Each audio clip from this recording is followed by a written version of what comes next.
Good afternoon. I'm Dave Schimpf. This is my softball podcast. Try saying that fast. And it's nothing but softball. And so if you're watching this and you want to talk about something else, maybe on the phone, I'll give you my toll-free number. It's 833-7-DUGOUT, 833-7-DUGOUT. So if you want to call me, maybe make some comments, suggestions, maybe ask a rule question or anything like that, I'd be happy to answer it for you, okay? So I just want to let you know about that. But this podcast is nothing but softball, and we leave everything else out of it, okay? We don't get into any kind of political stuff, okay? I also have a mug here, and my guest is going to get one. It's Dave's Dugout on it, and it's in reverse. Sorry, you'll see my sign is in reverse because I've still got to get a way to show this so it doesn't have that any longer. So anyway, without further ado, I'm going to introduce Scott Helmke. Hi, Dave. How are you, sir? Not bad. Yourself? Thanks for having me today. I've known Scott for probably, what would you say? We've known each other at least 30 years. 25. 25 years. Okay. 2001. 2001. Yes, really? sir. Is that when it was? I do. Wow. I thought it was earlier than And that. For some reason. I still hold on to my memory a little. So. Oh, okay. Yeah. Well, we're gonna bring that up too. Okay. Okay, but anyways, and let's move this out of the way so it's not quite on your head. Okay, there we go. So, yeah, I've known Scott ever since he started softball, which was quite an acquaintance, may I add.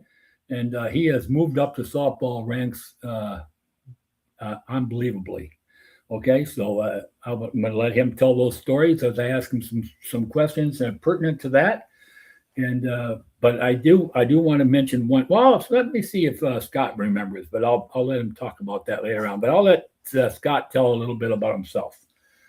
Let's see. Officiating career. In 2001, it was the January 2001. Actually, I was sitting on a Sunday, and I was opening up the Saginaw News. We used to get it 7 days a week, obviously. Yeah. Back when it was a paper. Back when it was a paper, yes, correct. And there was an ad in the paper that the Saginaw Athletic Officials Association was looking for officials. So, long story short, I got in touch with a good friend of ours, Guy Marcoux, through Hoagie Holtz, who back then was our president of our association. And Guy took the time on a Sunday afternoon for a couple hours and walked me through what it'd be like to be a sports official. Obviously, as we were in the winter, I was looking to start with softball. Sure. Baseball also? No baseball. No, just softball originally. Very smart move. Yes, correct. Yes, as I found out much later. So went to a meeting in the lower meeting room at Hoyt Park a couple weeks later. Yep. Met you, met Guy, met everybody else. Everyone was welcoming. And lo and behold, first game, Arthur Hill, JV softball with Charlie Sherman. Oh, yeah. Charlie was behind the plate. I was out in the bases, and my first call wasn't out safe. So that's a good way to get broke in. Yes. And you got to remember, everybody, we were throwing to the dogs back then. You know, you got some training, but your games were you're in here now. Enjoy it. Yeah, so it got better from there, and it has got much better from there since then. I would hope. Yes. So, by the way, there is something about an out safe that we both know, right? Yes, correct. And it's called a 6-pack. Okay? Yes. 6-pack. You hold up 6 fingers. I don't know if Charlie did that to you or not. Charlie didn't. Charlie was gracious enough to leave that part out and try. What that means is you have to buy your partner a 6-pack. Now, it could be Coke, it could be, the other kind, but usually it's the other kind. Yes. So I caught the bug. I caught the bug that day. And that summer, I started with the Amateur Softball Association, now known as USA Softball. Yep. And that morphed into me doing high school baseball, high school football, and then high school baseball the following spring. So that was my beginnings. So my beginnings were just a phone call from me to Guy Marcoux, who was gracious enough, like I said, to give his time. Yes, that's and very kind of him. And walk me through the process and made it a lot easier for me. Sure. And then as I got into, USA softball, which was obviously the ASA back then, mentors like yourself Rick Havercroft, Tommy Marcoux, people like that, Mike Clark. I could Yep. go on Jeff York. Oh yeah, it was. I really caught the bug, and I knew right away I was with the best umpires, not only in the state of Michigan for softball, but probably the country. So to be included in that group, it just, like I said, I caught the bug and Yep. off I went. So And that's how I got And you started. know, as we know, you've got to have that in order to really move on the sport. Correct. I mean, you've got to have the love for the game, and like you say, you caught the bug, and that's basically the love of the game. And when you catch that bug, you can't shake it. You still want more. You want more, and you want to move up the ladder more. So, and we'll let Scott talk about that too. But I just wanted to bring something else up because I remember you and I sitting on the porch at White Park. Do you remember it? Underneath the tree. Was it my first year? Yeah. Was it at the end of our first year? It was at the end of a game. It's at the end of a game. We were sitting there having a few adult beverages, which we did which occasionally. we did occasionally. And I remember having a little talk with you. Do you remember the talk? I don't. You've had several, which were needed over the years. Well, so. this was one about how you're going to love this game so much that when it's over with, Yes, that it's really going to really affect you. So yeah. Enjoy it. I told you, enjoy it as much as you can now because you never know when it's going to end. And that was our little talk we had underneath the big tree. Yeah, which was huge, by the way, at Hoyt Park. No longer there. Well, I think that same day, now that it kind of comes back to me, that was the end of the year, and I can remember leaving Hoyt Park at the end of that summer. Yeah, and we were done, and I had a feeling like I've never felt before, like kind of very happy with what I had done for that first year, but very sad that it was over and looking forward to the future. But in that moment, to know I wasn't going to come back to Hoyt Park till the next year, it kind of stung. It did. Because that's what I was getting at. Yeah, you get that bug.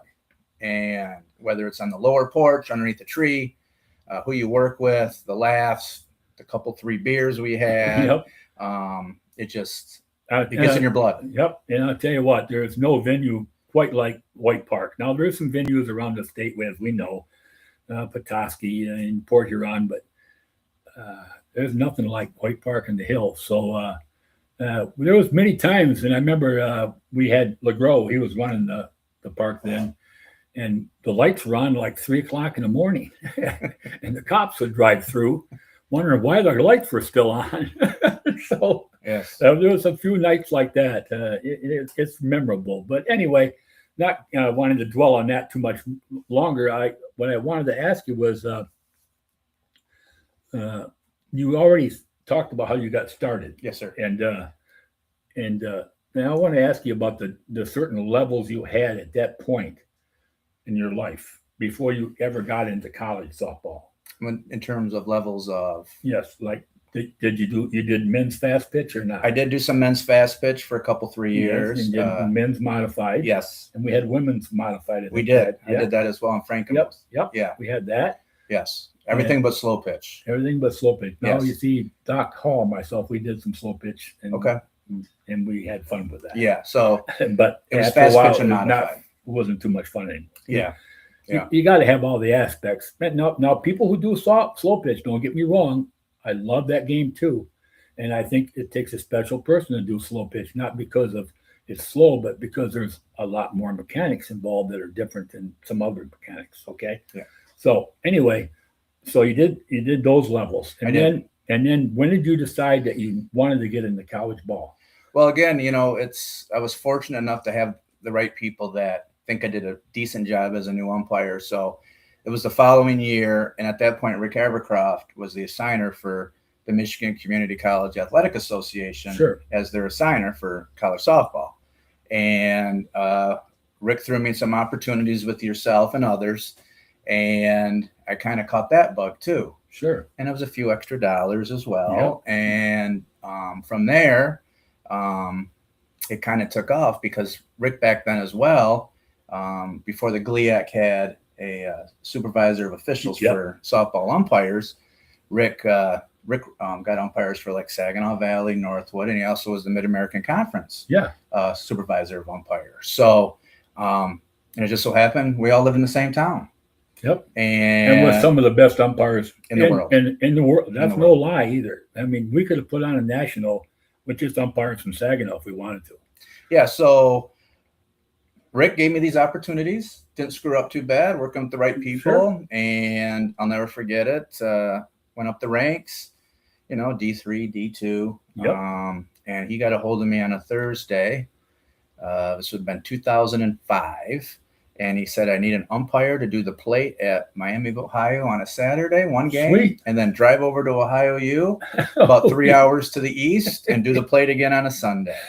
Yeah. And there's no short route to Ohio U on the east. No. So I got my car, and that was my first, foray into Division I softball. But for me, it started with back in high school, working with people like yourself and the good people of Saginaw. And then really for me, it was the training that the Amateur Softball Association provided me. Yeah, they had free clinics, and it was really, we still do, by the way, but it slowed down a bit with COVID. But yeah, it really provided umpires a real good venue to become a really, really good umpire. Yeah, so for me, it was soaking it all in, learning, keeping my mouth shut, applying what I learned. I was going to make mistakes. I did. But for me, I wouldn't be where I'm at today if it wasn't for the good people that already had, were involved with all those, groups like yourself, like I said, and Rick Havercroft, Mike Clark, etc. Yep. I could go on and on. So if I'm leaving somebody out, I apologize. But we could. I'll throw a few in there just in case. We had an Art Turner. We had Dave Selden. We still have both. We still have Dave Selden. Art Turner's retired. Had Dave Selden again. We had Tom Marcoux and we had Guy Marcoux, and I know I'm probably leaving a couple. Jeff York. Yeah, he was from our association. So we had 7 or 8 of us. And Doc Hall. Doc Hall was a big one. Yep. So Louis Sherinsky also was very helpful to me. I mean, that taught you to keep this closed and open these up first. Correct. Yes, correct. So you learn something, what to do, what not to do for many umpires, right? So good advice for all umpires, by the way. Before you open this up and insert foot, use these and these first. Yes. Okay. Yes, correct. Yeah. So I very fortunate. I came along and it just springboarded me to other opportunities based on the people that were taking the time to help me out and be my mentors. Okay. Now I'm going to do a little accolade for Scott, because he's moved on after that, not just to the MAC conference, but also to he's done Notre Dame games, Big Ten, right? I actually at this point am fortunate enough to be on staff for the Mid-American Conference still. Yeah, okay, that's great. Yeah, working for Bill Gamala, who, as I got to the second part of my career, has been a huge help, a mentor, a good friend, a good support system. Sure. But also worked the Big East as well as the Atlantic Coast Conference. There you go. So fortunate enough to be on staff and get opportunities. And still got the bug for college softball. Oh, yeah. Yeah. Love it. Once you get that, and by the way, Bill Gamala and myself and Scott Helmke worked a game down in Akron. Do you remember that? I do. And we stayed in the Quaker Motel. I do. In downtown Akron. And I'll tell you what, the Quaker Motel is like, it's like Mackinac Island. I mean, not quite that nice, but it was very pricey. I was surprised they put us up there.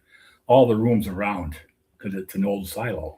Yeah. So unique place. That was very unique. Yes. So we had a good time that weekend. We all could write. Yes, we did. Yes, we could all write a book, right? Yes, we could. So, and we only want to write it so we can view it. Correct. I don't want anybody to read it for obvious reasons. But so that I'm glad you mentioned those other associations that you work for in NCAA. Now, how many states would you say that you've umpired in?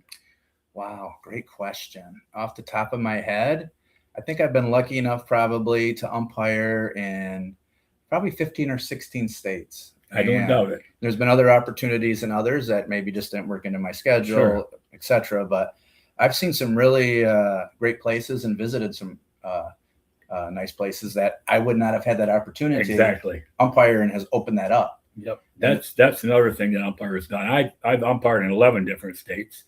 And especially my unique ones like Rhode Island, Connecticut, North Carolina. I mean, states I would have never thought about being an umpire at. And it opened up a lot of venues to not only umpire on those fields, but, you got a little time afterwards to, take in some things, some sites. So that's always nice. It's funny you bring up the Northeast. The University of Massachusetts joined the Mid-American Conference. Oh, yeah. And when I had an opportunity to do a weekend series there this past April, and like you said, had downtime, and what a beautiful part of the country. Absolutely. It was great. Yep. It was There's awesome. Nothing like the Northeast when it comes to scenery and things like that. But and you got to remember one thing: we haven't talked about it yet, but a lot of this is paid for. There's not much coming out of your pocket, except maybe if you're flying, and you got to pay for that extra baggage, which can be a little pricey sometimes. But am I right? I mean, yeah. I mean, going to UMass, there was 3 of us from the state of Michigan, so you can share expenses. Sure. But, a lot of these conferences do have. Some pick up your hotel rooms. If they don't, you get a per diem added to your game fees. Yep. So you're very well taken care of, which very fortunate to be a part of that. Yeah, there's one thing about the upper level of college softball. You are taken care of very, very nicely. So, and you got the opportunity to work those kind of games. Now I'm going to ask you what your goals are, because I know you're not done yet. My goals. Wow. That's a great question. As I've gotten older, I'll be 56 in August. I see myself doing it maybe 4 to 6 more years. So for me, you'd be surprised how much further you can go. I was umpiring until I was 75. So okay, all right. So maybe I'm short. And Rick, he was yeah. You might be short-sighting yourself here, but goal for upper level softball, once you hit a certain age level, they're looking for younger umpires already. So what has happened is, and I'll bring him up again, Bill Gamala, the Mid-American Conference supervisor of umpires and also supervisor of umpires for other conferences as well, at the lower levels, has really started to focus on bringing in some younger umpires, officials.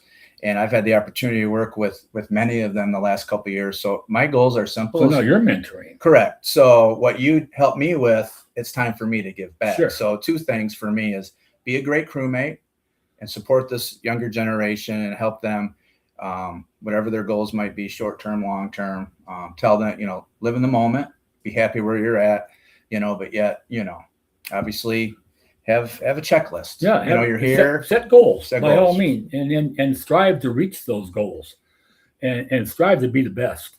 I tell you what, you and Scott will attest to this.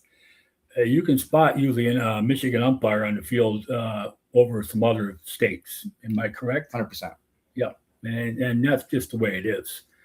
We had some very stringent clinics that taught the proper way to do things, and if you didn't do them, you didn't go far. So, but now NCAA has different mechanics than USA softball or the federation, so to speak. So you got to learn those nuances, so to speak, so you can do that level of ball. And you'll find out quickly if you don't do that way.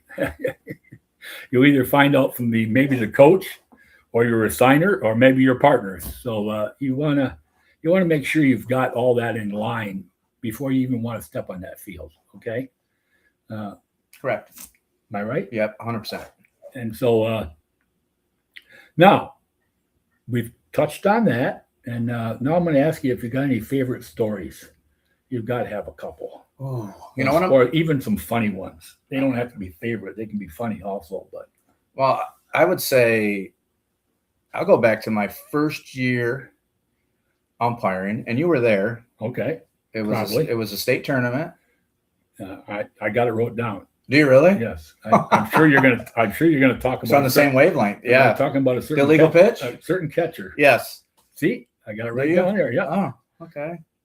Yep. We always were simpatico, Yeah. that. Yes. But I had a feeling you were going to bring this one up, so that's why I had it down there. I'll never forget. It was a Friday night. I have the plate. My first state tournament. It's 19-19. True story. It's late. It's 90 degrees out, and Sign Depot is on defense, and they are there's runners at second and third, I believe. Yep. And they're trying to intentionally walk the batter to load the bases and set up a force. Sure. Yep. The catcher for Sign Depot, if I remember correctly, was Kevin Carwatt. Could have been. Yeah. And Kevin, as he's doing an illegal pitch, Not a good guy to get upset with. yeah. No. Kevin's not in the catcher's box. Yes. So me being new, I know this rule. And by the way, the UIC, who I can't remember, was watching the game. Correct.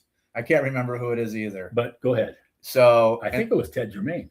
it possibly could have been. Yeah. So instead of telling Kevin, just come this way towards me, I call an illegal pitch, which obviously the penalty is the runner from third gets to come home. And this was the bottom of this was the bottom of the seventh inning. This was Game over. Yep.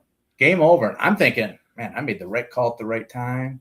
And to say Sign Depot didn't think I made the right call at the right time would be an understatement. And I believe all players on the field and whoever was on their bench let me know that as I got off the field. So been in situations like that, and it's not fun. Yeah. No. Anybody who thinks that's fun is not living the moment. So for me, being new, I'm all about the rule book. I'm doing the right thing. I got people watching me. Yep. After being educated about that moment, there was ways to prevent that game from ending in that manner. But another way, Scott wasn't wrong, because it's still on the player. The onus is still on the player to know the rules.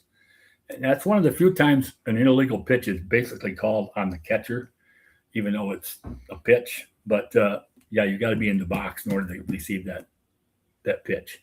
And thank when goodness starts. that the UIC and Dave and others were there to escort me back to the warming house. Yes. Because it was ugly. It was ugly, courtesy of my illegal pitch. But I will say one of my other favorite memories was it was a state modified tournament in Lansing, and you and I happened to be roommates. Okay. And it was in August, and you became a grandpa for the first time. Oh yeah. I couldn't be at the hospital. I didn't know I was working with you then. You were. roommates. We were roommates. And that's when Joey was born, my grandson. Yeah. So, and that was an experience also, by the way. But I was able to get away. Yes. It was a state tournament, so I can't really. And it wasn't one of those planned where it was a quick pregnancy. Delivery. So I couldn't have made it anyway. But so that's something that you share those memories with your best friends. right. We weren't just umpires together. We were really close, and we still are. And to share that with you is something that I'll never forget. Probably also because Joey shares the same birthday I was as me. going to say, because it was your birthday that day. Yes, also. it was. Correct. So they share the same birthday. Correct. So August the 20th. yes. So that's another reason why I can't forget it. So, Yes. So those two stories come to mind. Yeah, I didn't realize that. I'm glad you refreshed my memory on that. So that's good. And I think, we had cell phones then. So We did. I remember times when we didn't have cell phones. So We celebrated, accordingly. Yes. Yes. well, we certainly did. Any other stories? Any other favorites? College story, maybe? College stories. Boy, you're putting me on the Road spot. trip, maybe? I do have a road trip story. There we go. Really good one. We always have some good ones. So I was a newer umpire, just breaking into junior college. And I went to Alpena Community College. Oh, yeah. And they're playing Delta. And my partner was Hoagie Holtz. So Hoagie. God bless Hoagie. He's God bless him. still with us. Yes, he is. God bless him. So Hoagie drove. First game out, Hoagie has the plate. He's the crew chief. Hour and a half. Well, now I get behind there, and we go 9 innings, 2.5 hours. So when we're done, he's not really happy. So he wasn't too happy a lot of times. So as we travel south on the way home, just outside Alpena, he says to me, "Look for police. I got to get home." Meaning he was going to go faster than 55 miles an hour. Yeah. Lo and behold, not 5 minutes later, here comes a state trooper going north. and I did not pay attention like Hoagie had instructed me to, and the state trooper wheels around, and you know you're dead. and Hoagie's not happy with Scott Helmka. And But you're driving. he was driving. Oh, he was driving. Yeah, he was I driving. thought No. you meant you were No, driving. I was in charge of making You sure were in charge of the speedometer. Yes, or making sure if I saw a police officer in the police distance, officer, yes. Hoagie could, lay off the gas pedal. Yes. Well, he pulls us over, comes to the car. Hoagie starts, sweet talking him a little, and lo and behold, the state trooper is a soccer official. Oh, Hoagie was going 72 and a 55, by the way. whoa! So he said, "Just give me a minute, I'll be right back." So Hoagie's like, "We got this," because he's a sports official. He gets it. Guy comes back and he goes, "Just so you know, because you're a sports official, I'm only going to write you a ticket for a 60 and a 55." And that wasn't good enough for Hoagie. And no, don't tell me he was a little unhappy with me, to say the least. Oh, with you, not with the police. Oh, with me still, Oh, because I I was was, gonna say, yeah. not the Oh, police. He was unhappy because I didn't do my duties, letting him know Sure. there was a state police officer coming the other way. So he probably wasn't real happy with me on the way home. Matter of fact, he was not. And I heard it for the next 2 hours. And I still probably don't think he's forgotten about that. So that's the one story that I can kind of relate to that, because I remember I was going to see my sister up in Kalkaska, and my license plate, by the way, says ASA ump on it. And so I was on my way up there, and I'm in that passing lane that you had in those days, and had to go by this one car, and I probably was doing 70 and 55, even though it's a passing lane. Everybody speeds up in it for some reason, and I couldn't get past this car. And sure enough, the sheriff is going the other direction and pulls me over, comes around, and he says, "I see by your license plate, are you an umpire?" I said, "Yeah." He said, "Where are you going?" I said, "See my sister." And he said, "Well," he said, I'm going to give you a break here, and I'll give you a ticket for 16 to 55.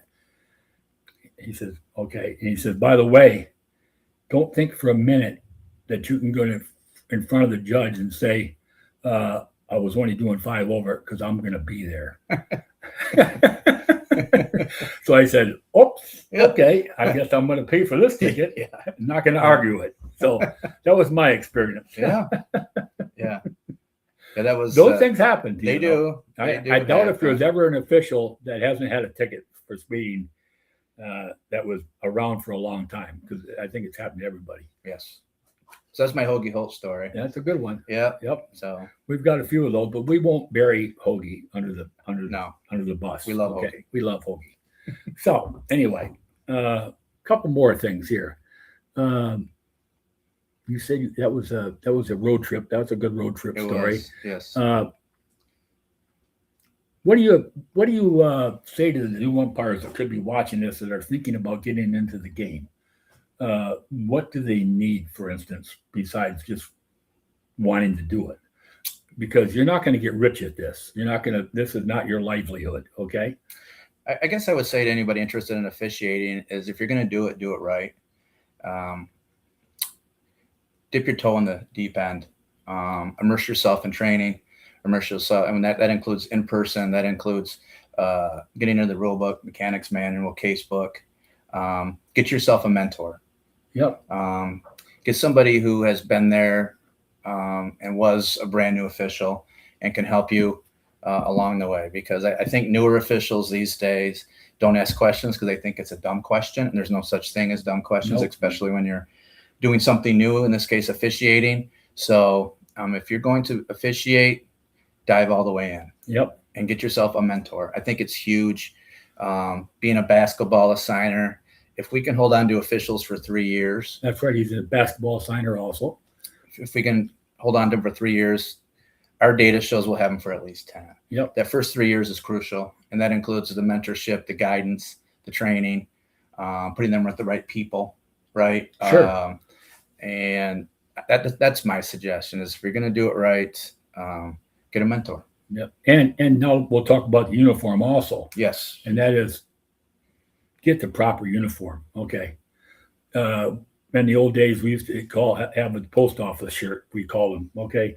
That was before Scott, I think. right? I never had a You post never office had the shirt, Albeco. No. We got them from Pennies. We got pants from Pennies. That's what we did. Almost any umpire that started, I started in the mid '80s. Any umpire that started way back then, that's where you bought your uniform. The blue pants was the same at Pennies, except they weren't umpire pants. Okay, you need that little bit of room for shin guards. Otherwise, your pants will ride up that far above your shoes because the pants are too tight. Am I right? You're right. So you got to have those umpire plate pants. You got to have the base pants, the right colors. We use charcoal gray in certain associations. Yes. Yeah. I would say, for me, when I started with softball, right? So that's probably softball or baseball are your two sports that you're going to spend more money initially than the other sports. Right. And I believe to my memory, I spent probably $500-600 before I did a game. Oh yeah, it can happen easily, and that could deter people as well. So Sure. to understand that there is, and nowadays there's people that are willing to donate their older clothes that they get out of it. Like myself, I have some shirts left that softball shirts, the knit ones, and so if anybody would like something that they need, there's umpires willing to give it up, and hand me down, so to speak, and they'll get you through the first couple of years because it can be expensive for uniforms, and so you get through those first couple of years, and the first few games you do, pretty soon it's paid off. So, and you're in the black. Yeah, because pay rates for high school softball, for example, have increased. Oh boy, quite a bit. Yeah, and for baseball, and moving on up, even I will tell you, as a junior college softball assigner now, along with Jim Petrakis, Jim and I have 18 schools we assign for in the Michigan Community College Athletic Association. A doubleheader next year will be $235. Wow. So while I remember when it was 80. So do I. So or below that. Yeah. So money has, obviously gotten better, which is great, but there is initial costs that you have to keep in mind as a potential new official. And so it's good money. And if you want to go out there and knock yourself out and work 6-7 days a week, it's almost there for you. If you want to find, the other associations out there that are, and you can make good money, but you got to remember one thing: it's seasonal, and you're not going to make a livelihood out of it unless you get other things involved. So, just so you know, but it is a good way to make good money on the side, and I always call it mad money because that's basically what I call it. And because I had a job, Scott's got a job, so at least I think he still does. I do. Yes. Thank you. I'm not retired yet. I didn't think so. Good question, though. Yep. Now we talked about that. Now, any advice for some of the veterans that you've got working for you? And we won't mention any names, but is there anything that sometimes the veterans need to work on besides just thinking they can go out there and do the game and do it properly? I think you just hit. You're reading my mind. Is it an ego thing sometimes? Is what I'm saying. But go ahead. Yeah, I think you hit a nail on the head. For me, being a basketball signer and also a junior college softball signer, the veterans, I challenge them with doing things the right way and leading by example. No shortcuts. Right. Mechanics need to be done a certain way. Right. I'll back up. You got to get to the game at a certain time. Pre-game, talk at halftime, post-game. Yep. So I always challenge veterans, no matter how many years you've done it, how many state finals maybe you've done, or how many accolades you have, somebody's watching. That's right. And it's usually the newer officials, and they need to do it right out of the gate. Yep. And create good memories. So for me, good point. Yeah. So for me, with my veteran basketball officials and softball umpires, is do things the right way. Because again, I go back to when I learned, you and many others did things the right way. So you pick up good habits immediately, and off you go. Right. So that's what that's what some of the struggle is with some of the veterans that I have, is seeing them take shortcuts. That's correct. And you know what? I'll add another thing to it. There's lower levels of softball. They got, JV softball, junior varsity softball. some people are even doing middle school softball. One of the best umpires we have in the country, in the world, Brian Smith. He goes out there with Linda Hoover, another, and they're doing a JV softball game. And I was told later on, you would have thought they were doing a national. You know why? Because if you do it right all the time, you never have to remember, do I have to do it this way or that way? If you do it right all the time, no matter what level it is, one, it's easy to do the right way. And two, you don't have to shortcut it. It'll just come automatically. Remember that. I got a Brian Smith story. Okay, that sounds good. So when I first started as well, they had, I still think they do, the Thumb Fast Pitch League for men's. Sure. And they still have the league. Okay. And I was working with Brian Smith because Rick Havercroft used to assign it, I believe. And we were at Munger for a doubleheader. Oh, good. Here we are on a Monday night for a doubleheader. Wasn't Potato Fest, was it? No. Thank goodness. Okay, go ahead. And we show up, and all the players are like, well, what's Brian Smith doing here? Yeah, because they all knew him. They all knew him. Yeah. Right? But Brian's the type of guy who took the time. He knew he was working with me. He lives south of Lansing. Yep. And here he is traveling to Munger, Michigan on a Monday night, and he has a day job. Yep. And those are the things I remember. Those are the things that I take with me when I give back to the newer officials. He didn't have to do that. Nope. He could call Rick Havercroft and said, I'm not coming up. Yep. Get somebody else. That wasn't the way it was done back then. No. And especially by guys like Brian. Correct. And there's quite a few others. And Scott, and I'll put him in the same category as Rick and myself and everybody. When we had an assignment, we stuck to it. Okay? That's what we did. And sure, it wasn't fun sometimes. That was a long drive for Brian. And he, by the way, he's our regional UIC now, umpire in chief for 5 states in USA softball. Oh wow! He's got Kentucky, Indiana, parts of Illinois, Michigan. Yeah, that's it. Four states. I'm sorry. So that's quite a thing to say, because if you've ever not seen Brian official, umpire behind the plate, those of us who know him, I used to call him spider legs, because he had those legs out as wide as they would go. I would not recommend anybody emulate Brian Smith. No. Or you're not going to, unless you got ball bearings in your ankles, because I don't know how else you could do it. Am I right? It's one of a kind in that. One of a kind. Yes. Yes. Yeah. So, yep. I just got to look at the time here. Oh, we got time. So anyway, yeah. And we've got, let me put it to you this way. Was Brian probably one of the best umpires you worked with, or was there others in college? Oh, at the college level, Brian Smith, Bill Gamala is an outstanding umpire. Yep. And he did the College World Series also. He did, I believe, in 2014. Yep. Eric Manley from Chicago.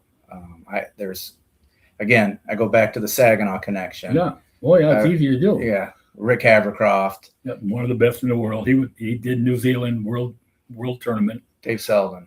Yep. Mike Clark. It goes on and on. Yep. And I know I'm redundant with these names, but I don't think it's important to know that these people laid a foundation for others, including myself. Sure. And they're Hall of Famers on and off the field as well. So I've worked with some outstanding umpires all over the country, but those are the ones that come to mind, and they just happen to all basically live in the state of Michigan or in the Midwest. Sure. So, sure. Yeah. So did you have a chance to umpire in Canada at all? Just out of curiosity. I've never umpired in Canada. Okay, No, I just wondered. I have not. Okay. I've been through Canada to get to Buffalo, but that's another trip. Yeah, it sure is. And you better tell those guys the truth. Let me tell you. Yes. That's right. Yeah. Yeah. But yeah, so these are the things you take with you, because umpiring softball is neat. I mean, refereeing basketball. Scott and I refereed basketball many times together also. In fact, I got to tell you this story. My son, Joe, he just got his 30-year award. Congratulations. My son, Joe, just got done refereeing basketball for 30 years. Joe is one of my, being the basketball signer. We'll talk basketball a little bit here. Go ahead. I will say Joe is one of my most reliable, dependable officials I have. And I have 440 officials There you go. that I utilize. And Joe never tells me no. And he goes and takes care of business. And I know he's taking care of business the right way. That's And good to know. I need about 100 more Joe Shemp. So That's- I'll get a hold of Joe. He'll be watching this. Congratulations, Joe, on your 30-year anniversary. Yeah. So he and I, when I got my 30, and he got his 20, we went to the same meeting together. So that was kind of neat.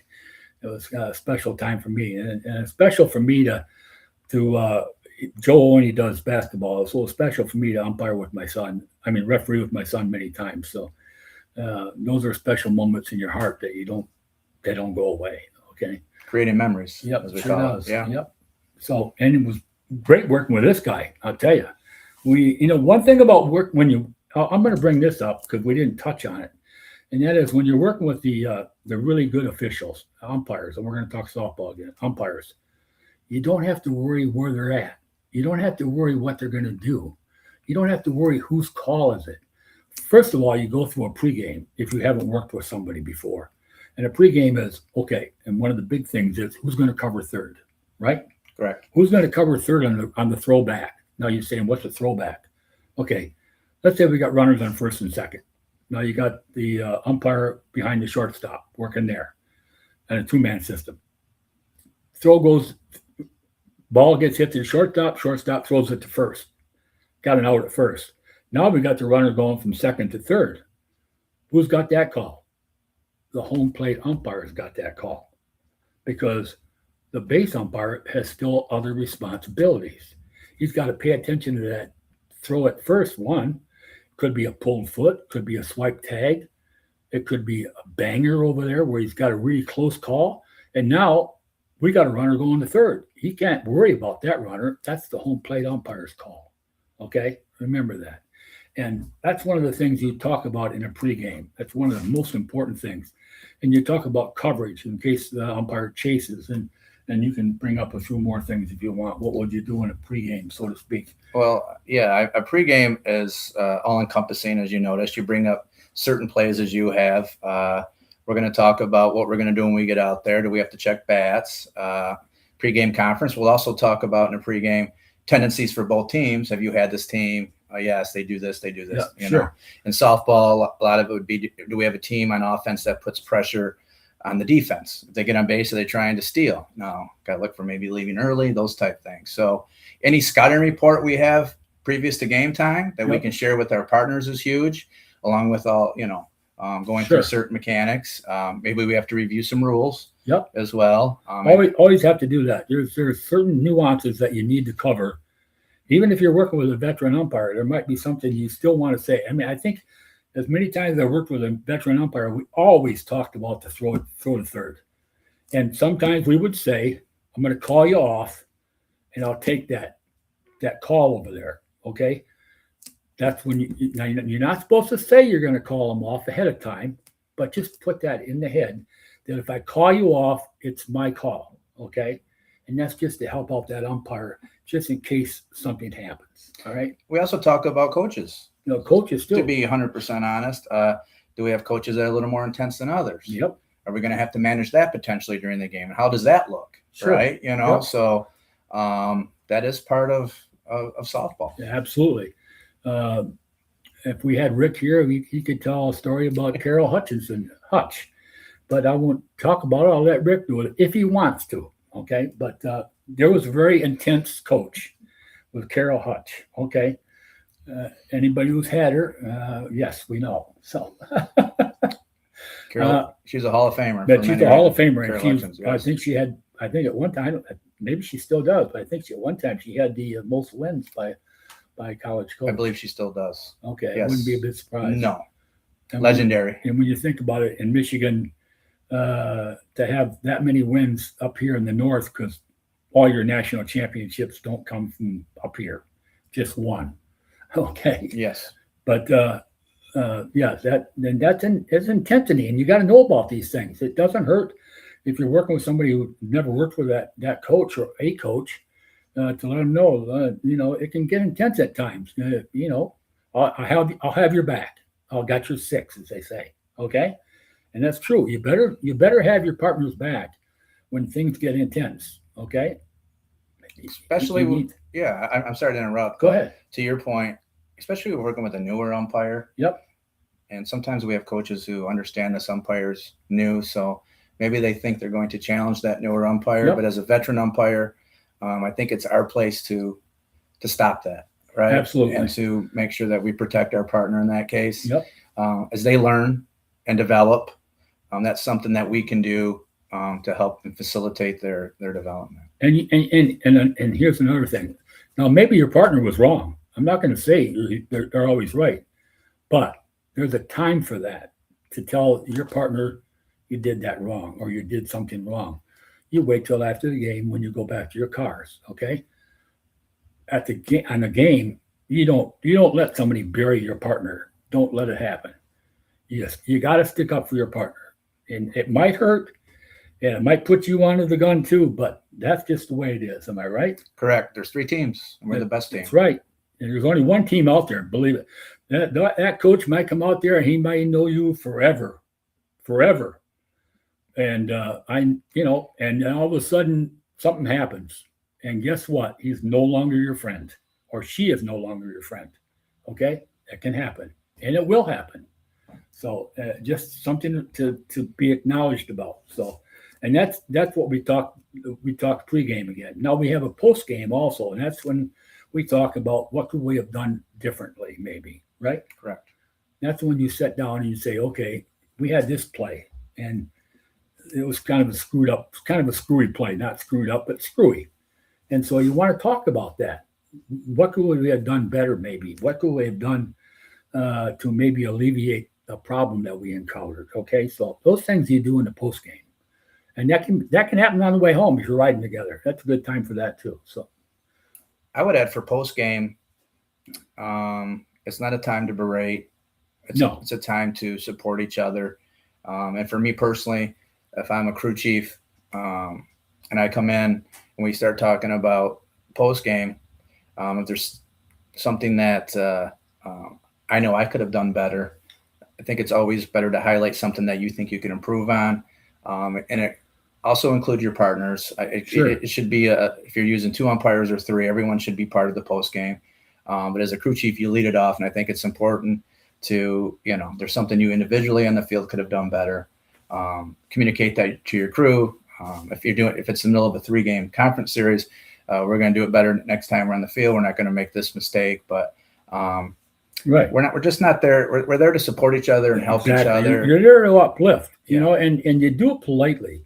And a good tip as an umpire in chief, and I was an umpire in chief many times, is if you want to start off with comments to a newer official, start with the good points first. Okay, you can always get to the one that he needs help on. You start with the good points first, in my opinion, and that kind of makes that umpire feel, oh, okay, I'm doing this and this and this. And then if you want to lead into, okay, here's what I saw, and you need some help doing this, or you did this wrong, then you can lead into that. But you've already helped him out, or her out. I shouldn't just use the masculine. Okay. But anyway, yeah, there's ways to do things. And I'm sure Scott knows what I'm talking about. Now, do you provide clinics? I know for the GLIAC there is. So I'm part of the Bill Gamala does a 2-man camp. 2 umpire camp and 3 umpire camp in the fall. I believe the 2 umpire camp will be in September at Aquinas. Okay. The 3 umpire camp to be determined, but he also has one at Central Michigan in January in conjunction with one of their team camps. So Bill has asked me, and I've done it the last several years, to be a clinician at his camp and help support, the umpires. And what that does too, especially at the 2 umpire camp, is I'm able to identify umpires who've done high school only, looking to get into the college softball ranks, which your first step would be junior college. And with me being one of 2 assigners, along with Jim Petrakis in the MCCAA, that gives me an opportunity to add to my staff, get some, new umpires into the game of college softball. and put them with the right people, whether it's fall ball opportunities or during the regular season. So plenty of opportunities in the state of Michigan Yep. to take your game to another level if you're interested in college softball. Sure. And Bill Gamal has been great with these camps. And it's really cool to see these umpires on a Friday, meet them, and then when they leave on Sunday, see their development even over 2 days. Absolutely. Yep. Right. And camps are a time to learn and process and apply. And so to see that, it's really cool. For me personally, last year I went to a camp in Atlanta last June.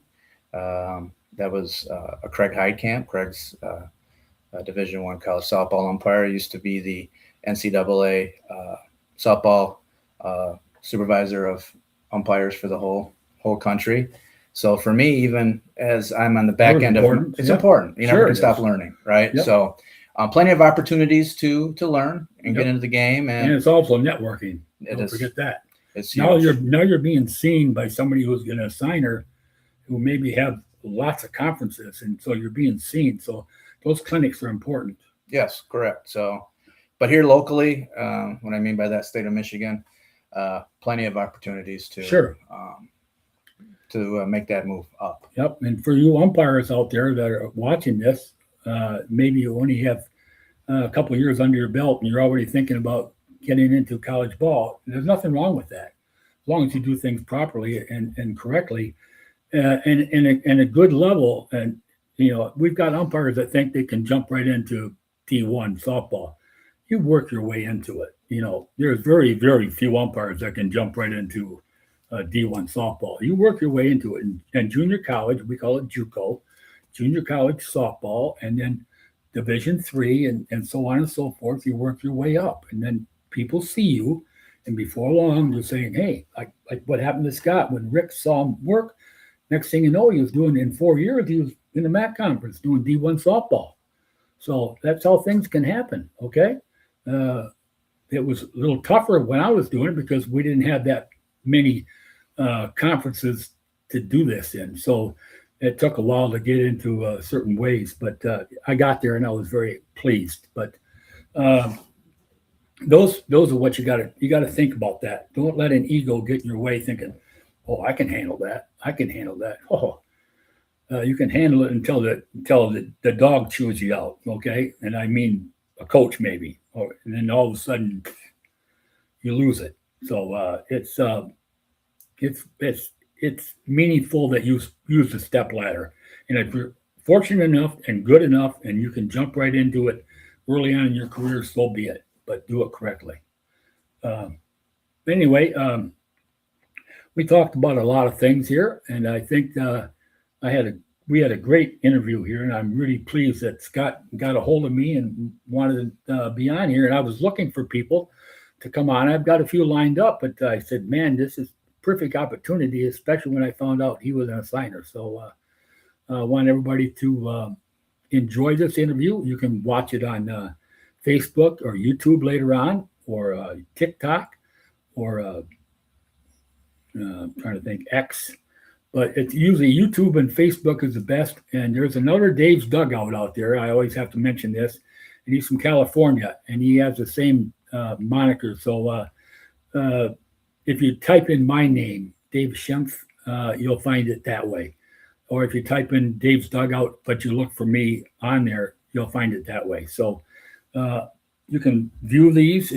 They're on for a month. Enjoy this interview. Take what we've talked about to heart, especially if you're thinking about being an umpire. And if you're not, and you just enjoyed this interview, I hope so. There's a lot to be learned, even if you're not an umpire, even if you're just a spectator. You've learned something today, all right, about especially what it takes to be an umpire. So take that to heart, and you have that's right. We have the 4th of July coming up, so I'm going to have one more podcast on Thursday. It'll be softball again, and then I'll have my Spirit of America, which covers the 250th anniversary of America. I do a special podcast concerning the 56 signers of the Declaration of Independence, and that is Wednesday at 4:00. So watch for those, and have a great weekend and enjoy softball if you get a chance to take one in, okay? But be respectful. And we are done. And that Tally podcast is done.